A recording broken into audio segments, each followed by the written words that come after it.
Bom dia, boa tarde, boa noite, gente. Espero que todos vocês estejam bem. Essa é a segunda aula de ciências e essa semana a gente vai estudar um pouco sobre o Sistema Único de Saúde, conhecido como todo mundo como o SUS, certo?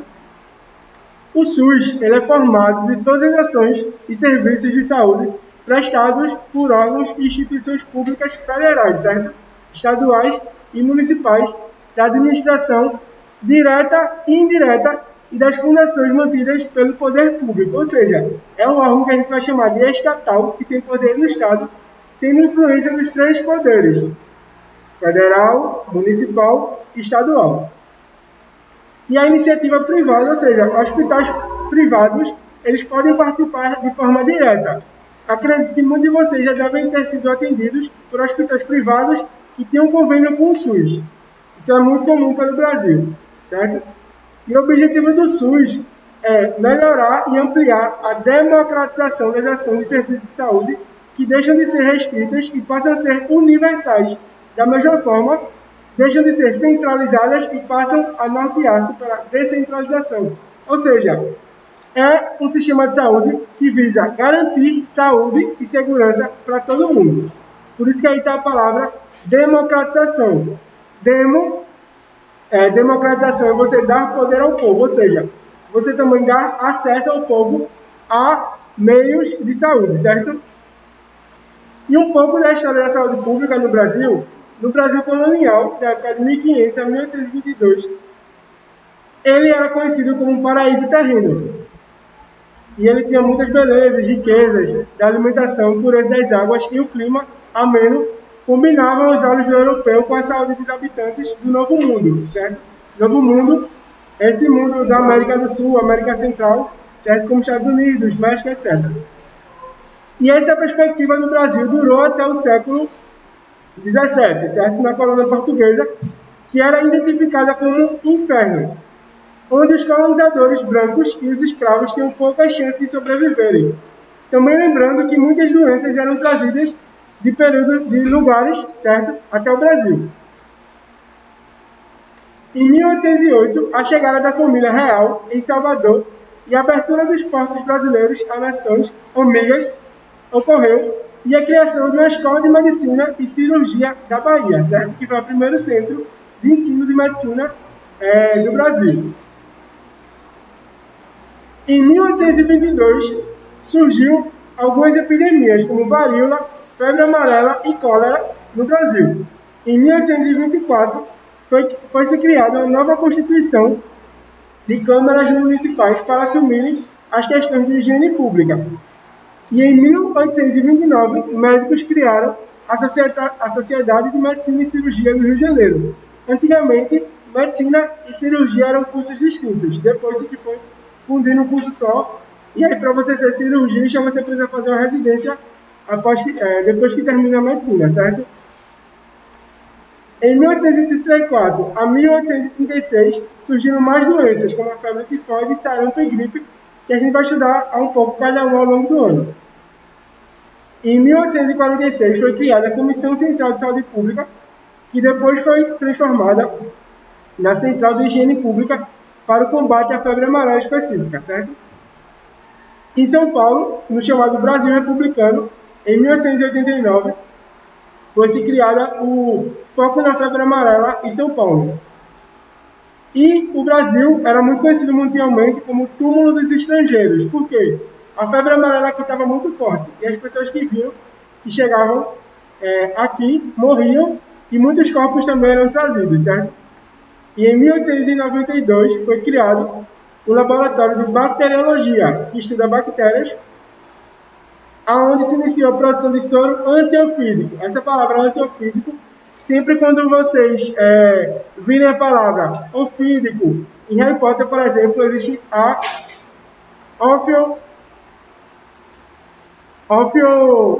ofiolinguística, a ofiologia, que a pessoa tem a habilidade de falar com serpentes ou cobras, certo? E o soro antiofídico é o soro quando você é picado por uma cobra ou serpente. Em 1899, chega a peste bubônica no Brasil, certo? E São Paulo cria a fundação do Instituto Butantan, que hoje a gente está vendo a grande importância desse instituto, que foi criado em 1899, certo? Que desenvolveu o soro antipestoso para inibir pessoas acometidas com peste bubônica. E no Rio de Janeiro também se criou o Instituto de Soroterapia Federal, que foi assumido por Oswaldo Cruz, que é um grande pesquisador e médico da história do Brasil. E no século XX, Oswaldo Cruz assume a Diretoria Geral de Saúde do país, e a missão dele é erradicar a febre amarela, a peste bubônica e a varíola. Ele tinha 3 doenças muito comuns na época. Em 1904, ocorreu a revolta da vacina, que vocês provavelmente vão estudar em História, certo? E em 1906, ocorreu a febre amarela. Ela é considerada extinta no Rio de Janeiro. Em 1909, Carlos Chagas descobre a doença causada da doença de Chagas, que é a Trypanosoma cruzi, é uma doença mundial. Também Carlos Chagas é um grande nome da saúde pública brasileira e de impacto mundial, né? Porque até antes não se sabia quem era o causador da doença de Chagas. E nessa época, um personagem de Monteiro Lobato, conhecido como Jaca-Tatu, ele representa o caboclo brasileiro e era um homem fraco e desanimado, cujo as enfermidades o impediam de participar do esforço de fazer o Brasil progredir, certo? E essa imagem do Jaca-Tatu, ela é muito ligada à febre amarela. Ele era uma pessoa com febre amarela, porque um dos sintomas da febre amarela era ficar com a pele amarelada, preguiça e sonolência muito forte, certo? Em 1918, criou-se a Liga para o Saneamento do Brasil, certo? Em 1918, se teve a epidemia de gripe espanhola. E também na década de 1920, a criação do Departamento Nacional de Saúde Pública, certo? Que foi substituído pela Diretoria Geral de Saúde Pública. Eu acho que vocês escutam muitas pessoas compararem a década de 20 com a década de 2020. Por quê? Se a gente fazer um paralelo, ocorreram 2 epidemias em 100 anos de diferença. A gente teve a gripe espanhola, que teve seu grande forte na década de 20, e o coronavírus agora em 2020, certo? Com essa diferença de 100 anos, ocorreram-se pandemias globais. E as medidas eram praticamente as mesmas. Distanciamento, foram fechadas escolas, faculdades, etc. Certo? Como está ocorrendo hoje em dia. Em 1943, criou-se a CLT, que é a Consolidação das Leis Trabalhistas, que garante assistência médica, licença remunerada, gestante, trabalhadora e a jornada de trabalho de 8 horas diárias. Certo? Em 1950, criou-se o Ministério da Saúde do Rio de Janeiro, que tinha foco em malária, doença de Chagas, peste bubônica e febre amarela. Em 1990, criou-se o Instituto, o Código Nacional de Saúde. Em 1969, iniciou-se a Reforma Administrativa Federal, certo? Que deu retorno às políticas nacionais de saúde. E em 1970, ocorreu a reestruturação do Ministério da Saúde e a criação do Sistema Nacional de Vigilância Sanitária, que hoje é conhecido como Anvisa. E na década de 80, se teve um grande aumento das campanhas de prevenção que visam você prevenir a doença, ou seja, você faz campanhas de conscientização para diminuir o número de pessoas doentes, certo? Prevenção ocorre antes que ocorra a doença. E entre a década de 80 e 90, existiu surtos de cólera, dengue, altas pessoas com tuberculose, tracoma, doença de Chagas e doenças mentais, como hoje também é muito comum. E o SUS, ele foi inicialmente regido pelo SUSD, que é SUDS. Inicialmente pelo movimento sanitarista, que é um movimento que visa a melhoria da saúde pública mundial. Eu sei que vocês não são crianças, mas já a bunda já sabe. A gente tem que tirar foto, né, com os personagens. Então, gente, dando continuidade à aula, o Sistema Único de Saúde, ele tem alguns princípios e doutrinas, certo? Os princípios são universalidade, equidade, integralidade em serviços de ação de saúde, certo? E os princípios de operacionalização, que é como esses serviços de saúde vão existir na realidade e na prática, certo? Para eles existirem de forma concreta, eles precisam ser descentralizados, ou seja, tem que existir serviços de saúde em todo o território brasileiro, não só nas capitais. Ele precisa ser regionalizado, ou seja, você precisa respeitar cada região, certo? Então, cada região do Brasil, ela tem suas especificidades, ou seja, tem suas características próprias. As doenças que acontecem aqui no Nordeste são diferentes das doenças que acontecem mais no Sul, no Sudeste e no Norte e no Centro-Oeste do país, certo? Cada região vai ter suas próprias características. E também é necessário uma hierarquização da rede e participação social, ou seja, existe o Ministério da Saúde que organiza todos os outros setores, mas também existem as secretarias de saúde estaduais e municipais. Primeiro, o princípio da universalidade. Ele é escrito no artigo 196 da Constituição e ele vai representar a inclusão de todos no amparo à prestação pelo SUS. Ou seja, qualquer pessoa pode utilizar o SUS, seja ela criança, adulto ou idoso, em qualquer região do país, certo? Em qualquer lugar do país. E a saúde ela é um direito de todos e um dever do poder público, ou seja, do Estado e dos poderes federais. A provisão de serviços e de ações que lhe é garantida, certo? E o desafio é a oferta de serviços e ações de saúde a todos que delas necessitam. Entretanto, todavia, enfatizando as ações preventivas e reduzindo o tratamento de agravos, ou seja, de doenças mais graves. O princípio da equidade reafirma a necessidade de se reduzir as disparidades sociais e regionais existentes em nosso país, também por meio de ações de serviços de saúde, certo? Ele é um fator determinante para tanto e a política adotada para a incorporação tecnológica e investimento estratégico e prioritário no combate de situações agudas ou extremas, como a gente vê aqui atualmente o SUS atuando na pandemia do coronavírus, certo? E o terceiro princípio é o princípio da integralidade, que a atenção à saúde deve levar em considerações as necessidades específicas de pessoas e grupos de pessoas, certo? E os projetos são direcionados aos jovens, às mulheres, aos idosos, às gestantes, certo? Cada projeto ele vai ser especificado a cada grupo de pessoas. E a necessidade de tal princípio se dá pela humanização dos serviços prestados e das ações realizadas no âmbito do SUS. Um grande princípio é a de descentralização.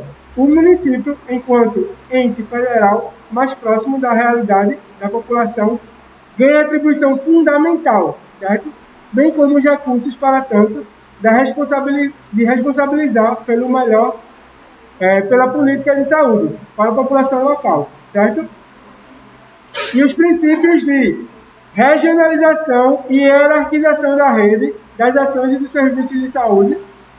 Esse princípio visa facilitar pela possibilidade de formação de consórcios entre os municípios e entre os estados, e ele vai dar efetividade, ou seja, poder à regionalização. Cada lugar prestado no SUS, ele vai ter seu poder de atuar de forma ampla. Os principais instrumentos de planejamento da regionalização são o Plano Diretor de Regionalização, que é chamado de PDR, o Plano Diretor de Investimento, que é o PDI, e a Programação Pactual e Íntegra da Ação à Saúde, que é o PPI, detalhados no campo deste documento. Tá? Aqui está um pouco, eu vou mandar para vocês esse material. E também é necessária a participação social, que torna-se imprescindível as pessoas poderem utilizar e poderem ter uma garantia básica a seu programa de saúde, certo?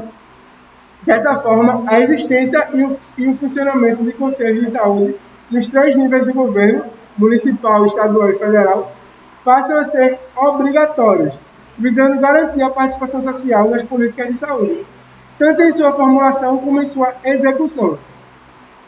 E o funcionamento. O SUS é o Sistema de Saúde de abrangência nacional, porém coexistindo em seu âmbito subsistemas em cada estado, que é chamado o SUS estadual e também o SUS municipal, certo?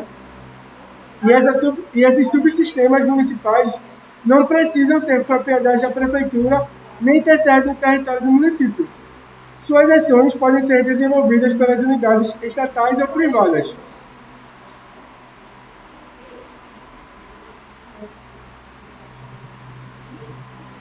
E a gente tem as definições e composições dos conselhos de saúde.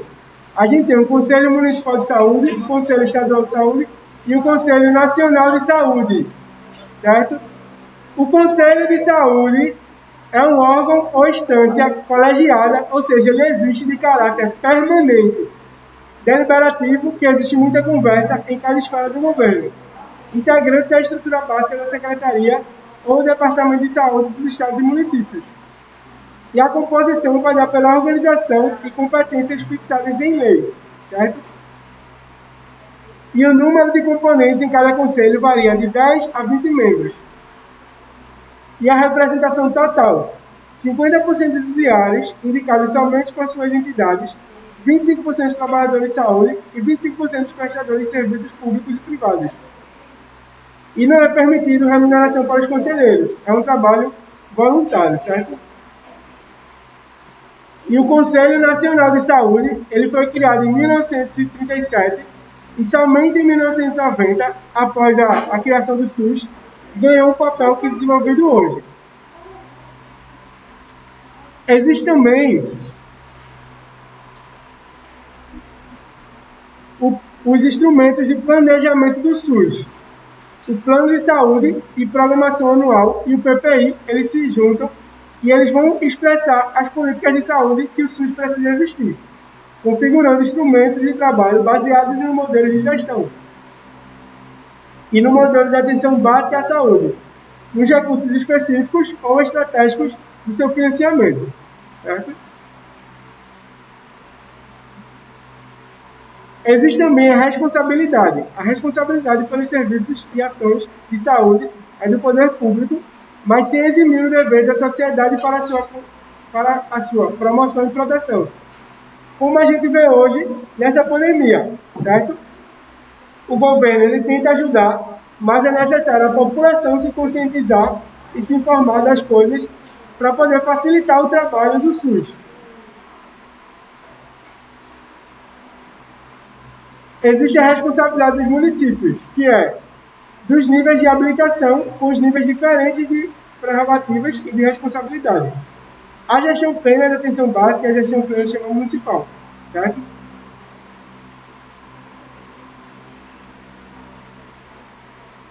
Existe também a responsabilidade dos estados, que é o termo de compromisso de gestão estadual. O termo de compromisso de gestão que afirma que a Secretaria Estadual de Saúde do século XX, representada pelo secretário de Estado da Saúde, com o objetivo de pactuar e formalizar a responsabilidade e atribuições inerentes à esfera estadual na condução do processo permanente de aprimoramento e consolidação do sistema de saúde.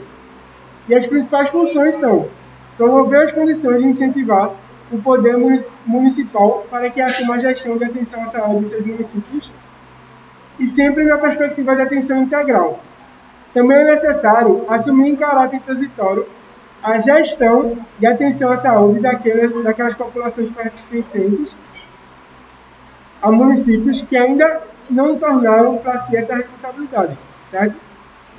E a responsabilidade do Estado também é ser promotor da harmonização, da integração e da modernização dos sistemas municipais, compostos pelo SUS estadual.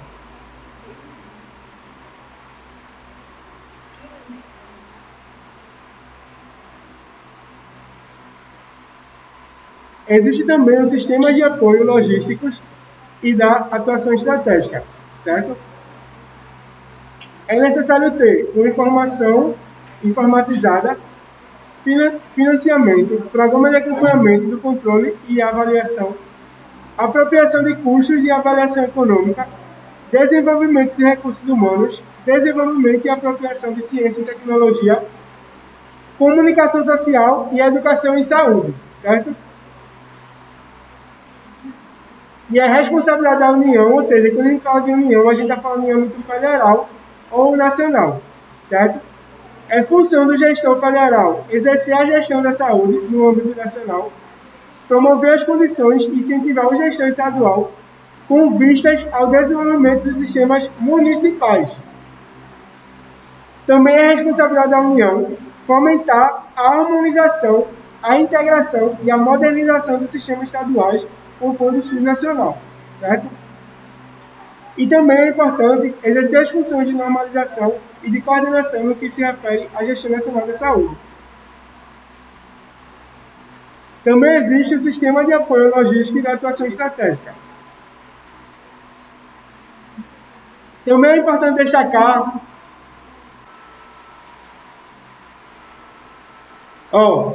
e a gente tem a descentralização na saúde. O Ministério da Saúde estabelece cooperação financeira com órgãos nas 3 esferas e com entidades públicas e privadas mediante 3 formas de centralização dos recursos, certo? A primeira é a celebração dos convênios e instrumentos similares, transferência de recursos e remuneração dos servidores produzidos, certo?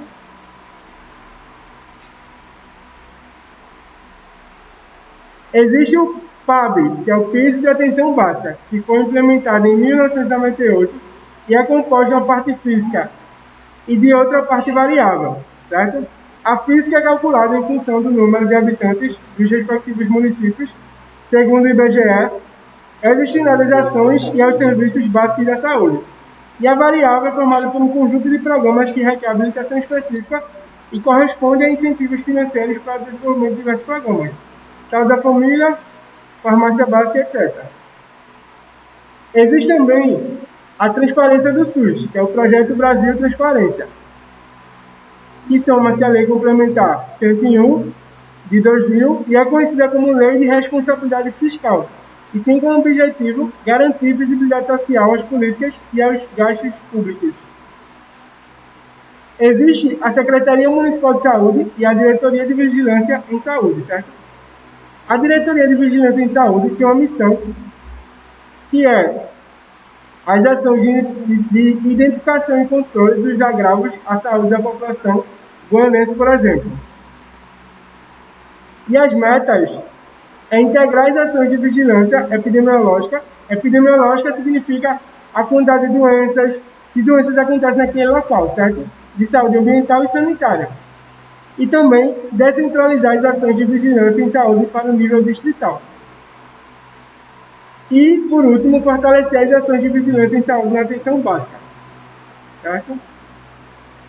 E como vocês estão vendo aí, existem diversos departamentos que vão cuidar das ações, como a divisão de imunização, que faz ações de vacinação e prevenção de doenças, o DDT, que é a divisão de doenças transmissíveis, e etc. Existe ainda o Departamento de Vigilância em Saúde Ambiental, que tem por finalidade coordenar, orientar e promover as execuções das atividades necessárias à vigilância ambiental e zoonoses que impliquem risco para a saúde da população. E a gente tem o determinante de agravos. Agravos é igual a doenças. Aí tem os determinantes biológicos, físicos, químicos e sociais, certo? Que vão influenciar nas doenças que você tem. E as atribuições da vigilância de saúde ambiental é vigiar e prever os efeitos adversos das populações da saúde,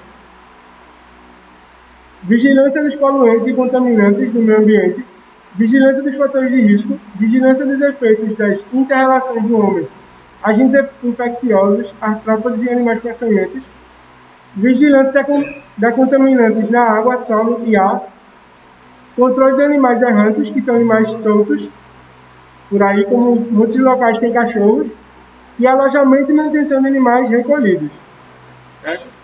recolocação supervisionada de cães apreendidos, eutanásia, que é matar alguns animais quando não se tem mais saída, não se tem mais forma de tratamento, saneamento, educação e promoção de saúde e controle de vetores animais sinantrópicos, que são animais ligados a nós seres humanos. Existe o departamento de epidemiologia ainda. Epidemiologia é a ciência que estuda o processo de saúde. Ele vai estudar doenças em coletividades humanas, analisando as distribuições e os fatores determinantes das enfermidades, danos à saúde e eventos associados à saúde coletiva, certo? Como a saúde, ela se desenvolve no meio social. E ela vai estudar doenças ou agravos em seres humanos e em populações. Ela responde perguntas: que fatores causam a doença? Que fatores pioram a doença? Quem está sob risco de adoecer e como a doença pode ser prevenida? Perguntas muito importantes atualmente na pandemia, certo? E com isso eu gostaria de terminar a aula. Obrigado e até a próxima.